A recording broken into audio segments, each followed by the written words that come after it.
next speaker is Mr. Trevor Sadler, and he's the CEO of Carib Airways, and he'll be speaking about regional airline development. Round of applause for Trevor, please. Thank you.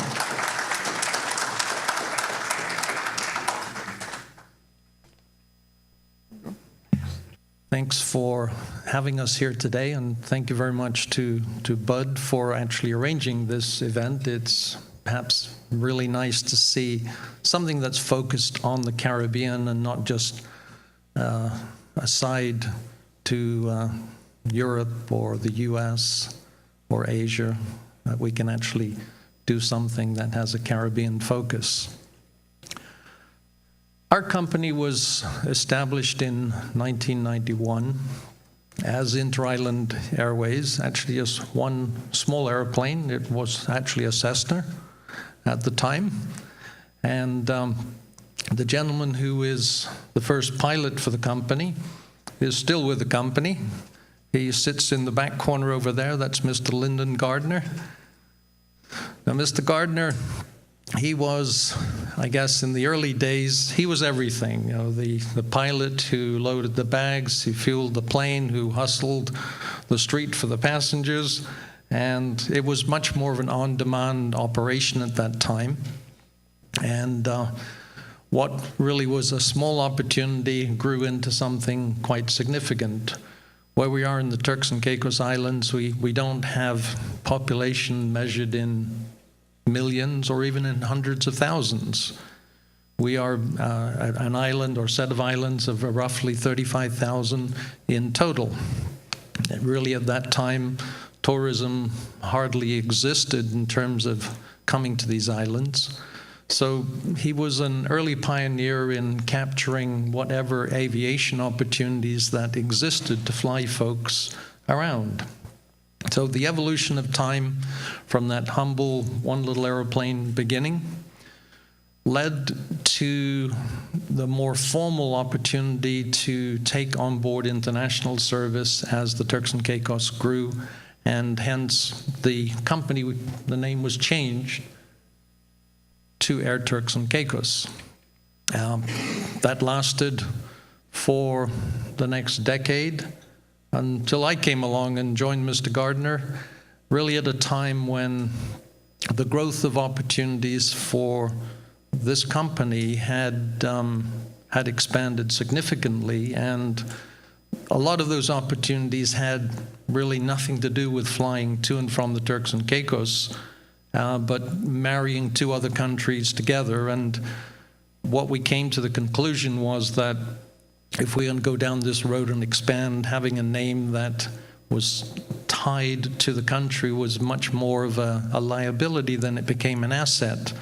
So we set on a path to rename the company, and after much deliberation came up with Inter-Caribbean Airways, which we felt accurately reflected who we are and what we intend to do as a company. Operationally, we don't live under the ECR rules.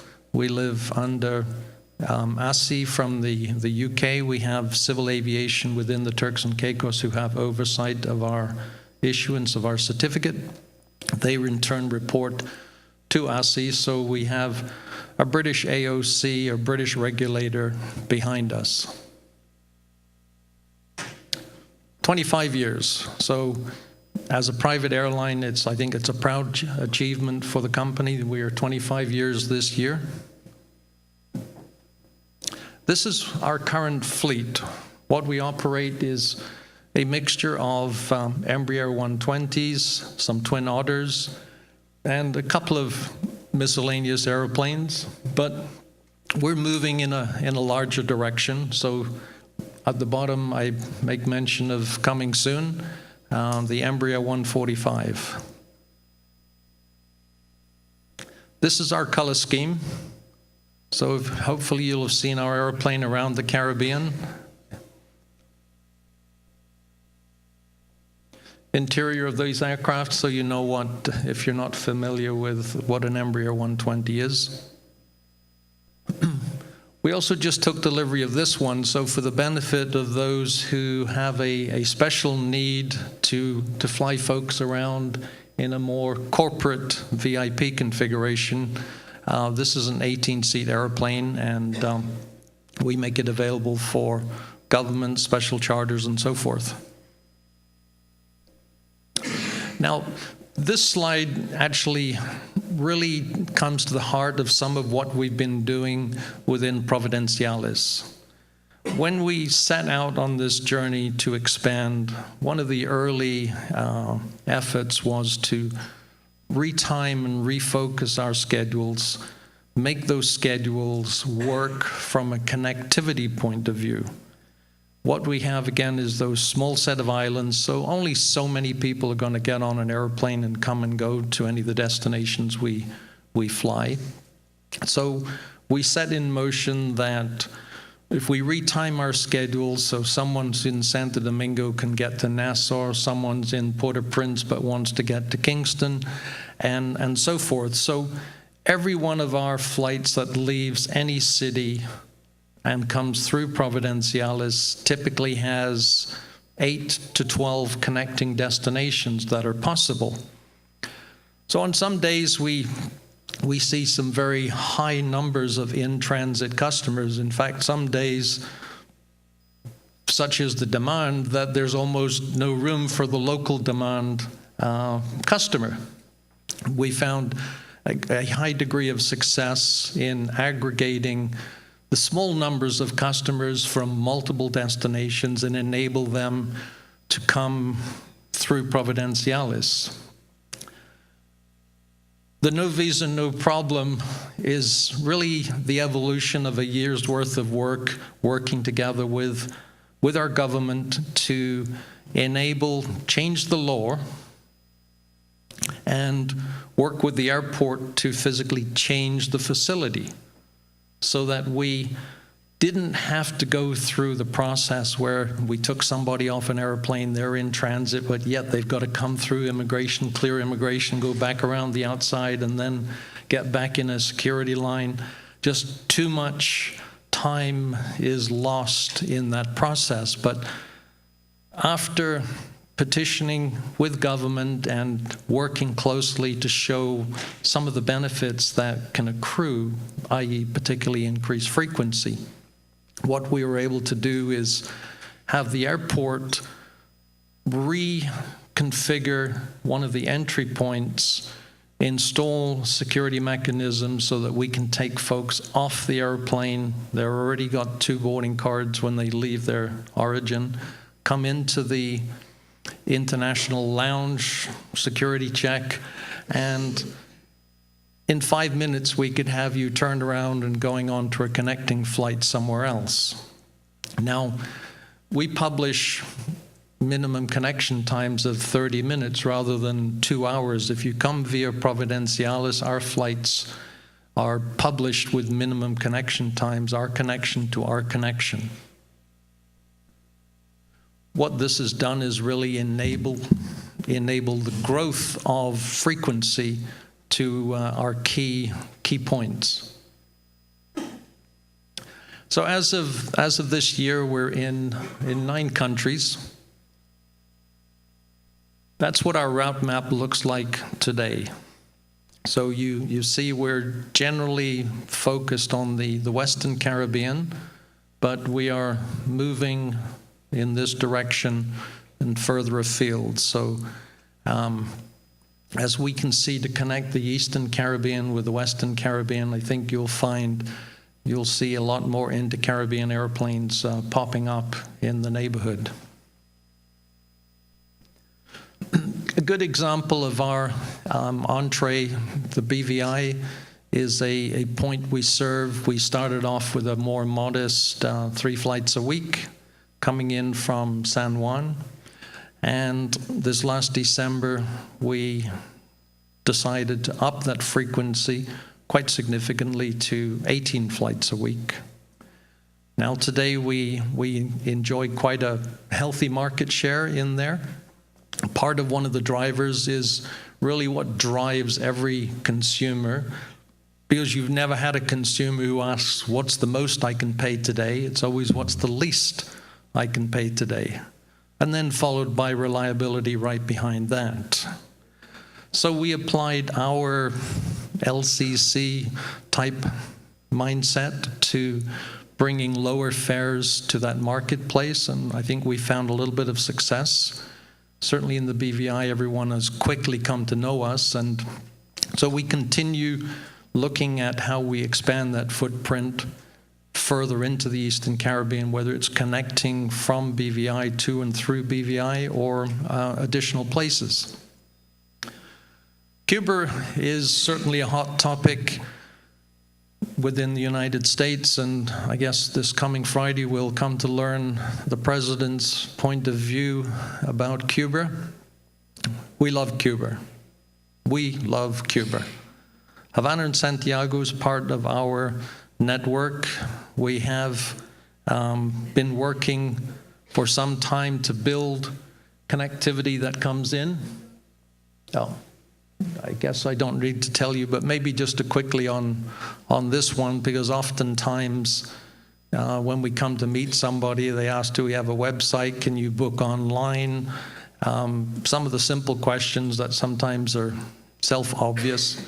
But we introduced flight tracking 2 years ago now, and we use a system that feeds directly to OAG. OAG monitors the top 400 airlines of the world, and we continue to grow and climb. We're now currently 38th worldwide. We are tied with Emirates in terms of the spot for the exact same on-time reliability. And we plan to be able to grow that another 10 to 15 spots north of where we are.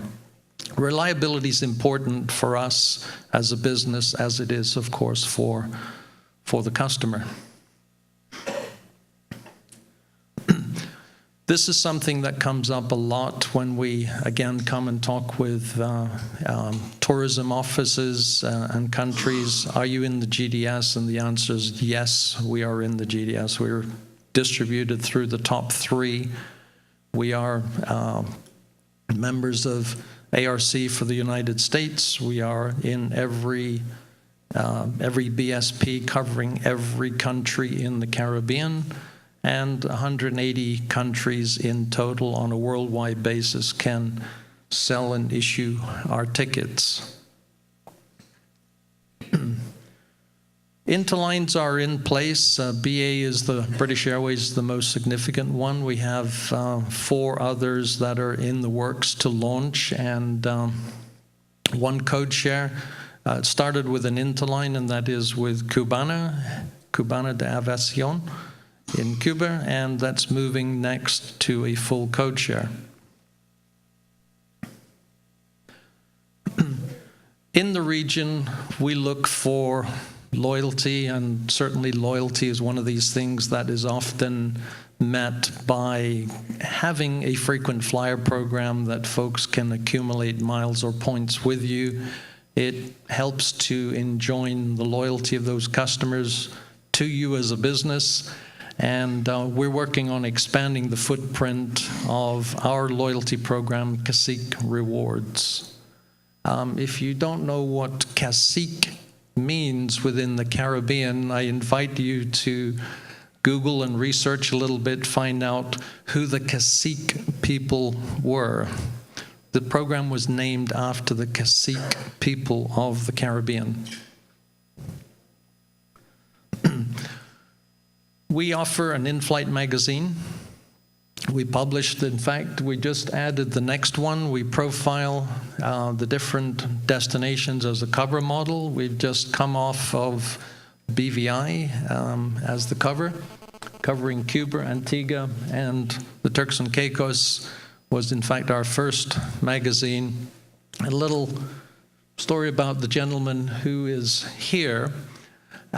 He's quite the environmentalist, and he's a Turks Islander who he wanted to make sure that tourists come to these islands that, come and be a good steward of the the locations. Don't come and leave your litter everywhere and litter on the beach and plastics that get taken out into the ocean that ultimately we destroy the coral marine life that we survive on in all of the Caribbean. And so his mission wasn't really taken so seriously, just dressed as your everyday person, that he decided to work with the creators of Sesame Street to come up with Henry the Conch.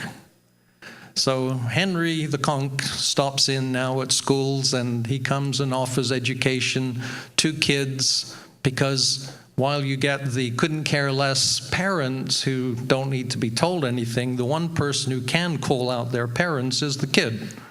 So it's teach the kid to teach the parents, to help everyone understand, how do we keep the country beautiful? By teaching everyone not to leave your litter around. We introduced Henry to the CTO with the view to try and take this mission a little further across the Caribbean, because the problem we have in the Turks and Caicos is no less different to any other island when it comes to tourists who don't particularly care about cleaning up behind them and leave their litter. And if you litter the ocean long enough, you know what the results are going to be for you. So 2017, we're in a place where we found some success with what we've done in growing our business, and we're moving further into the Eastern Caribbean. We will be announcing additional cities that will come online this year. We're very interested to meet and to talk with other cities, countries about potential air service to your location. What we offer is size. We have not the problem of the single engine operator. We operate 2-engine airplanes, so we don't have to deal with wrestling with regulators in this respect. So we can offer you our Twin Otter at 19-seat airplane. We can offer you our 30-seat airplane. And come this year, the introduction of the Embraer 145 gives us an airplane now where we can come to the market. We can give, depending on where you are, 3 times the range of our Embraer 120 with 20 more seats and some very, very good operating costs. So this airplane serves for us to be the next step in our growth as we look to say, well, where can we now go? What becomes longer haul for us as an airline to offer certain countries the opportunity to grow the air service, give us the opportunity to come into that country, offer places that you might otherwise dream about and you've not been in a place of being able to secure such air service. We are working with a couple of governments right now on, let's call it a mini version of open skies to give us certain freedoms of access. And as we can do that, we can bring that country many, many more destinations than they have today. We can then connect that country further with the Eastern Caribbean. And so there's actually a win-win opportunity for everyone. As we come along, we want to work with you. We prefer to work with a country to identify what your real needs are. How does that work with what we do today? Can we plug that into as an addition to the schedule? Do we need or base an airplane from a crewing point of view, and then the infrastructure that's necessary to support the evolution of such new service? So we are a privately held company, so we don't have 55 layers of persons that we need to go through in order to make decisions about introducing new cities, new routes, and we're able to act independently and expeditiously when the opportunities are there. So airlift is important from a development point of view to look at the elements that surround what is going on in your environment. We have conversations, and I'm sure it'll be part of the conversations throughout this event, to look at the issues of taxation. And sometimes it seems to be a competition to see who can charge the most to a customer to leave their country. And one of the countries we operate in charges $127 to a tourist in terms of round-trip fees. Just yesterday, I helped somebody with a quotation for 4 customers using our lowest available fare, and it was to fly into the Turks and Caicos. Those 4 customers, the physical airfare for us before every expense was $792. The taxes to be applied to those 4 airfares were $756.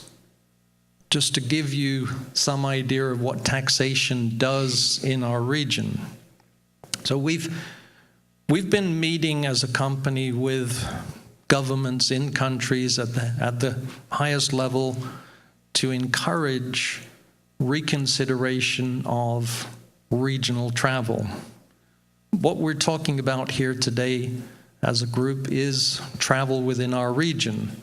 What we are doing in many cases is just making it difficult for citizens of the Caribbean to visit a neighbor island. And the reality is that we have countries that are all but 5 minutes apart, but it's a world apart when it comes to simply assessing a fee to get to that island next door. And when you have taxation that is generally $100 to $150 per round trip on top of whatever the airfare, the customer really doesn't sort of think about what's the taxation piece. They just blame the airline for the high fares.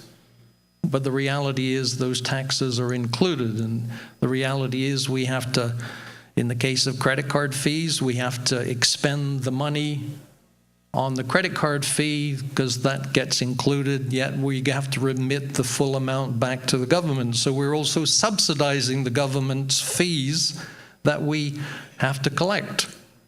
It's a reality of the business. Now, in our model, where in transit is a key ingredient, we don't think the value proposition of a government extracting a whole lot of money for somebody who's in transit is frankly worth it. You do nothing for that customer except take money out of their pocket. We do have good example airports around the Caribbean where, in fact, there's no fees assessed for being in transit, and hopefully they stay that way. We have others that have some moderate numbers of fees that are applicable. And it's important to look at the taxation issue as a whole, because what we are about as a business, and for those who may also be with another airline, you too are going to be in the business of wanting to move people around the Caribbean. And that may be a lot of one-way journeys, but there's taxation because sometimes the way tickets are sold separately, you end up with having to pay layers of tax to a government, but there's nothing of value received for the customer. And you can take the view that everyone can afford it, or you push them to the point where nobody travels anymore. That would be the simple solution. But if we want to encourage international regional travel within our region, then it's incumbent on every one of us to engage with our governments to try and understand that those folks who are traveling, they're coming to that other country, perhaps for business, perhaps for leisure, but they're going to spend. And typically there's taxations on your spend everywhere you go. So those monies, they're going to have a chance to come back to you, may not more readily identify what the increase in sold food would look like, or in additional sold hotel rooms because somebody could afford to stay for another night. That's difficult to look at. So because governments typically can't see that, they're not willing to consider. But unless we petition continually our governments within the region to understand that there's a good chance we can increase air travel. You have more people who do more business, who have the opportunity to grow, and whether it's visit family in another island, because we clearly have a region where folks move to another set of islands, but they still want to come home. So if I can encourage you, where you have the opportunity to meet with government and decision makers on taxation and try and help produce an understanding of this particular issue. We can't necessarily do much about a landing fee or any other basic infrastructure fees, providing they're reasonable, of course. But taxation is more often than not typically 100% of over the top of an airfare. And I encourage you to join that battle to bring that message to your regulators. And maybe we'll never get there, but maybe there won't be that much air travel to worry about it either. So we're looking to grow as a business. If you don't already know who we are, I encourage you to reach out to myself, to the chairman, so we can begin a dialogue with you. And we look forward to serving much, much more of the Caribbean than you see of us today. And obviously, we have several of these coming to meet that particular growth. So thank you, everybody.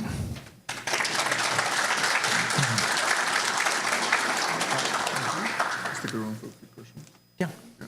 You mentioned in your presentation that you plan to expand in the Eastern Caribbean. Are there any prospective territories or islands that you see right now that you can expand into? There are 5 countries that we're having serious conversation with. I don't think it's appropriate to reveal them presently, but our model is it's got to connect to something, or it's got to be a base that connects to several things. Okay. So we're modeling which of these countries fit well into that, so that we can bring aboard some more of the 120s and then layer the 145 on top of it. So you'll see us much deeper into the Eastern Caribbean. Okay, and the other question I have is, are you doing charters right now, or if not, is that something that you'll be interested in getting into? We're primarily a scheduled airline. We do hold open that on-demand charters if somebody needs something. We've flown quite a lot of charter flights out into the deep Eastern Caribbean for various private groups.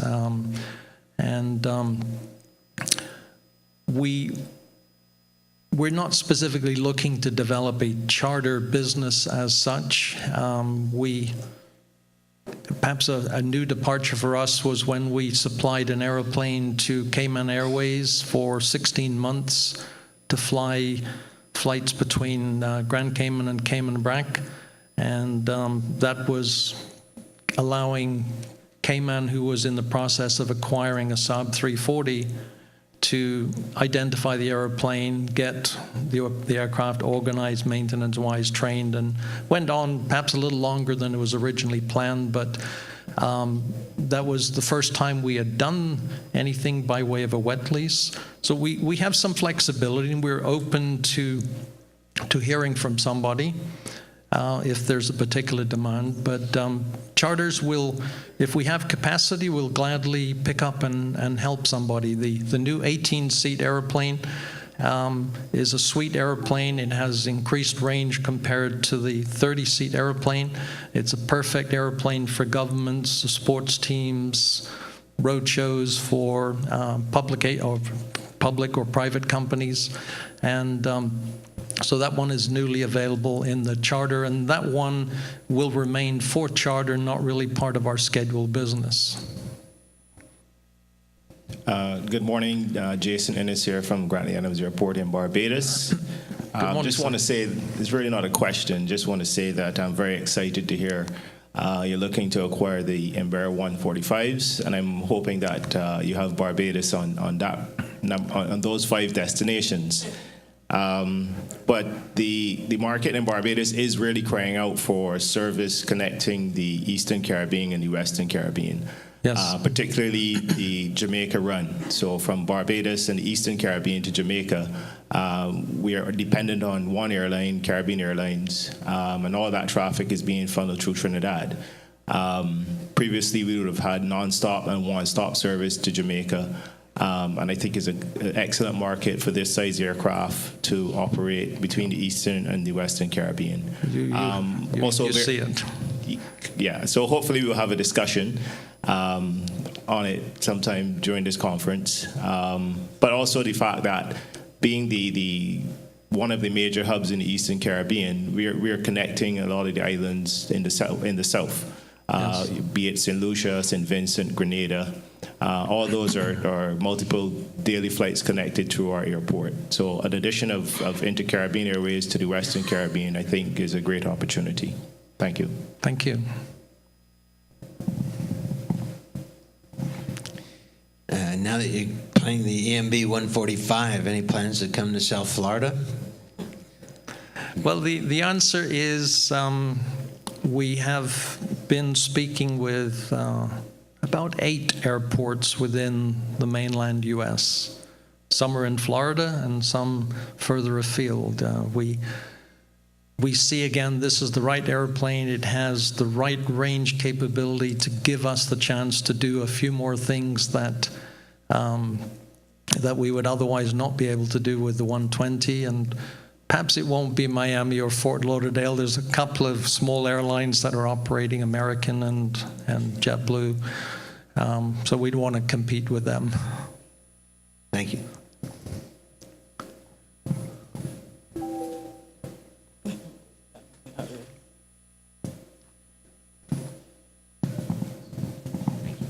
Hi. 2 quick questions. One, you mentioned sort of pursuing an open skies, mini open skies, I think you called it. And you said, we're pursuing that. Is that you, the airline, or you, the government, and is being sort of a small private airline within a small country make that easier to sort of not control, but work with the government and get those negotiations happening?